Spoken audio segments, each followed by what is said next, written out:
అందరికీ నమస్కారం. ఏదైతే మనకి రాష్ట్ర వ్యాప్తంగా జిల్లా వ్యాప్తంగా ఒక పెట్రోల్ డీజిల్ దొరకట్లేదనే ఒక ప్యానిక్ కొంతమంది ప్యానిక్ గురై పెట్రోల్ బంక్స్ ఎమ్మటి కూడా బారులు తీరడం అనేది అలా ఇన్ఫర్మేషన్ ఇవాళ ఉదయం నుంచి జరుగుతూ ఉంది.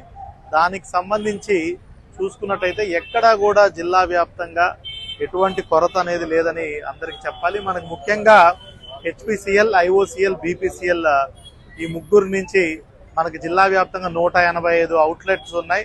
వీటిల్లో మార్నింగ్ నుంచి చూసుకుంటే కేవలం 8 అవుట్లెట్స్లో పూర్తిగా డ్రై అవుట్ అయిపోయినాయి. వాళ్ళతో కూడా సంప్రదించడం జరిగింది. వాళ్ళు కూడా రేపు మార్నింగ్ 9 o'clock కల్లా వాళ్ళ స్టాక్స్ అందుబాటులోకి రావడం జరుగుతుంది. ఎక్కడా కూడా క్యానుల్లో పెద్ద పెద్ద డ్రమ్లో పట్టుకునేది పూర్తిగా అలౌ చేయము. అట్లాంటి చేస్తున్న వాళ్ళకు కూడా చర్యలు తీసుకుంటాము.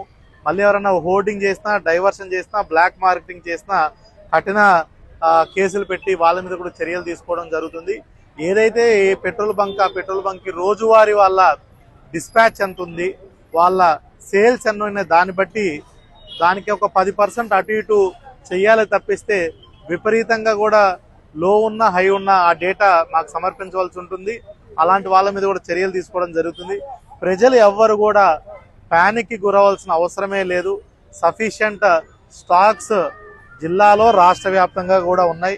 మిడిల్ ఈస్ట్ వారికి దీనికి మనకి కంగారు పడాల్సిన అవసరం లేదు. సఫిషియంట్ రిజర్వ్స్ రాష్ట్ర వ్యాప్తంగా కూడా more than 25 days యూజువల్గా ఉండే రిజర్వ్సే ఇక్కడ కూడా మనకు అందుబాటులో ఉన్నాయి. సో ఏదైతే సోషల్ మీడియా వదంతులు ఎవరు కూడా నమ్మాల్సిన పని లేదు. అనవసరంగా ఇక్కడ కూడా ఇప్పుడు నేను జిల్లా ఎస్పీ గారు విజిట్ చేయడం జరిగింది.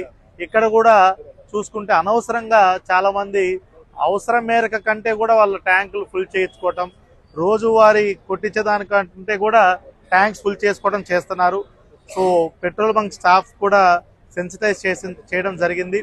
వీలైనంత వరకు ప్రజల్ని వాళ్ళకి అవసరం మేరకే పెట్రోల్ కానీ డీజిల్ కానీ తీసుకోవటం, దాని వరకు పట్టించుకుంటే బాగుంటుంది అనేది కూడా సెన్సిటైజ్ చేస్తున్నాము. సో మరొకసారి ప్రజలందరికీ, తిరుపతి జిల్లా ప్రజలందరికీ కూడా విజ్ఞప్తి చేసేది ఏమంటే, you need not panic. Sufficient quantities ఉన్నాయి. ఎక్సెస్ కూడా మనకి రిజర్వ్ కూడా ఉంది. ఎవరు కూడా ప్యానిక్ అవ్వాల్సిన అస్సలు అవసరమే లేదు. సోషల్ మీడియా వదంతులు కూడా ఎవరు నమ్మవద్దండి. Thank you.